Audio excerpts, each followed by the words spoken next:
नमस्ते स्टूडेंट्स। आज हम बात करेंगे परिवहन, जो हमारा टॉपिक चल रहा है कक्षा 12 ज्योग्राफी का, उसी में वायु परिवहन की। हमने सड़क परिवहन पढ़ा था, रेल परिवहन पढ़ा था, आज हम बात करेंगे वायु परिवहन की।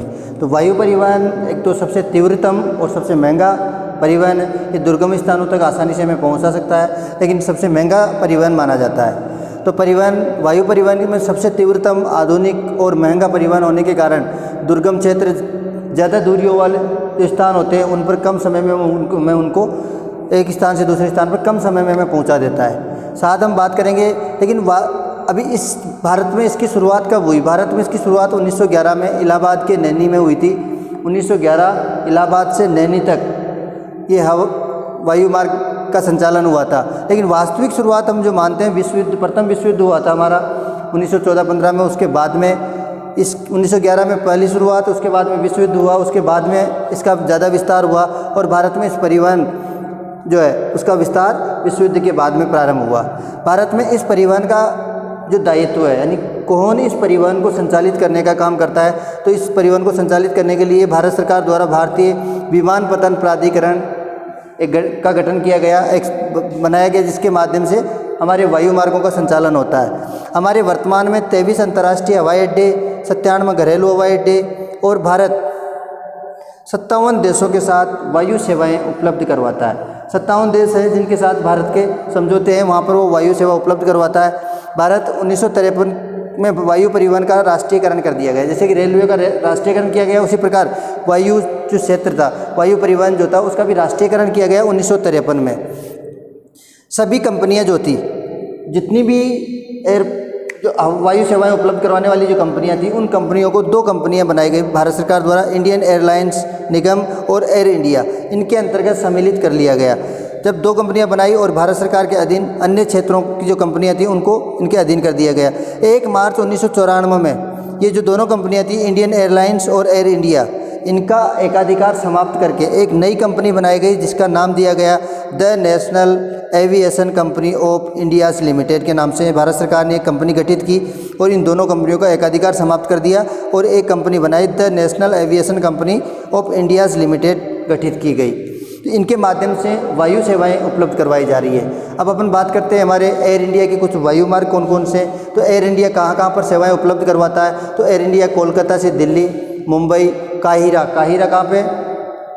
काहिरा अपन पढ़ते हैं केप काहिरा रेल मार्ग। तो अफ्रीका महाद्वीप जो है, मिस्र की राजधानी है काहिरा, रोम, जिनेवा, पेरिस, लंदन, न्यूयॉर्क तक की ये वायु सेवा उपलब्ध करवाता है।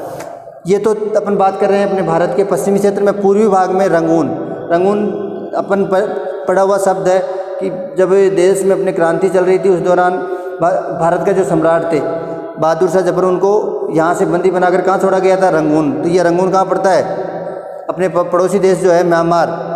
पूर्व में Rangoon, Hong Kong, Shanghai, Seoul, Tokyo यानी जापान तक ये वायु मार्ग सुविधा उपलब्ध करता है भारत में। अब ये तो अपन बात करिए तो अंतर्राष्ट्रीय हो गए, तो अंतर्राष्ट्रीय सेवाएं उपलब्ध करवाते भारत में।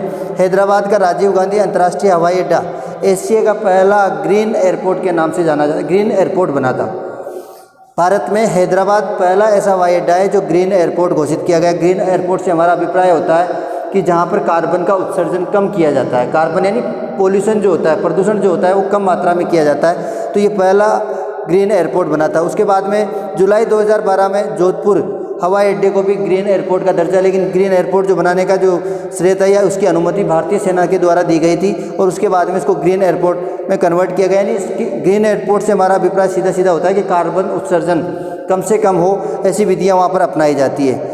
ये हमारे कुछ महत्वपूर्ण। उसके बाद में अपन बात करेंगे भारतीय हवाई अड्डे जो है उनको 4 श्रेणियों में बांटा गया है।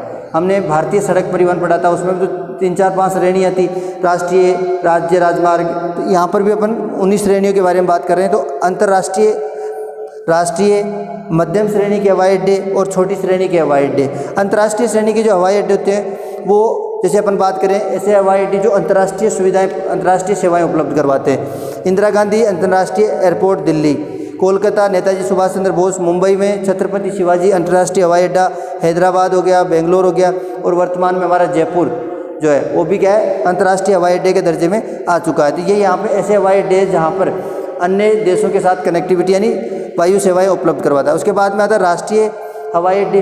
राष्ट्रीय हवाई अड्डे में वो है जो अपने देश के आंतरिक भागों में एक राज्य से दूसरे राज्य के मध्य में हवाई सेवा उपलब्ध करवाता है। मध्यम श्रेणी में वो आते हैं जो एक राज्य के आंतरिक भागों में उन क्षेत्रों में यानी ज़्यादा लंबी दूरी तय नहीं करके केवल मध्यम श्रेणी की जो हवाई अड्डे होते हैं वो राज्य के आंतरिक भागों में सेवाएं उपलब्ध करवाते हैं। उसके बाद में आते हैं छोटी श्रेणी के हवाई अड्डे। छोटी श्रेणी जैसे हेलीकॉप्टर के माध्यम से कम दूरी की यात्राएं जो होती है उस यात्राओं को अपन, तो इस प्रकार के जो हवाई अड्डे इलाहाबाद में, भुज में मध्यम श्रेणी के हवाई अड्डे और छोटी श्रेणी के हवाई अड्डे तो बहुत सारी जगह अपने यहाँ पर मिल जाते हैं। अब अपन बात करते हैं हवाई अड्डों के लिए अनुकूल किन दक्षताओं की ऐसी कौन सी परिस्थितियाँ होती है जिनकी हमें, तो भारत में इसका विकास क्यों हुआ, तो इसमें भारत में इसका विकास होने का सबसे बड़ा कारण था कि भारत का एक तो आकार, क्षेत्रफल की दृष्टि से भारत काफ़ी बड़ा है।